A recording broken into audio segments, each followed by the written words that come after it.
आगे खबर ॾींदा त सिंध टीवी न्यूज़ हिकु भेरो ॿीहर बोर्ड बरसात सटियल ॻोठाणनि जो सहारो बणिजी वई आहे। ॻोठ हाजी जानी सांद जी ख़बर नशर थियण बाद एसएसपी जी टीम सामान सां भरियल मज़दा समेत पहुची वई आहे। एसएसपी टंडो लहियार फारूक बिजाराणी जो चवणु आहे त सिंध टीवी न्यूज़ ते ख़बर हलण बाद टीमूं रवानी कई वियूं आहिनि। ॿिए पासे ॻोठाणनि जो चवणु आहे त संदन ॻोठ में सिंध टीवी न्यूज़ खां सवाइ केर बि नाहे पहुतो। हू सिंध टीवी न्यूज़ जी इंतज़ामिया जा थोराइता आहिनि। सिंध टीवी न्यूज़ हिकु भेरो ॿीहर बोर्ड बरसात सटियल ॻोठाणनि जो सहारो बणिजी वई आहे। ॻोठ हाजी जानी सांद जी ख़बर नशर थियण बाद एसएसपी जी टीम सामान सां भरियल मज़दा समेत पहुची वई आहे।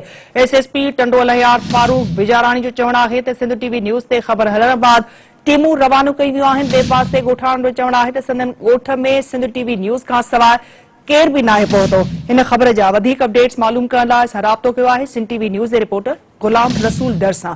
जी गुलाम रसूल। जी बिल्कुल ॿुधाईंदो वञा त सिंध टीवी न्यूज़ जेका आहे उहा ॻोठाणे जो सहारो बणिजी वई आहे। सिंध टीवी न्यूज़ जेको हाजी जानी सांद जी जेका ख़बर नशर थियण बैदि एसएसपी टंडो लहियार जेको आहे उन जेको पंहिंजी टीमों माणी आहे जेका मज़दा सामान जी भरे हिन ॻोठाणे खे पहुचाए। तव्हांखे ॿुधायां त हाजी जानी सांद उहो ॻोठ आहे जेको मुराइणी ढंढ जे कप ते ऐं जेको मुकमल तौर ते पाणीअ जे घेरे मंझि आहे।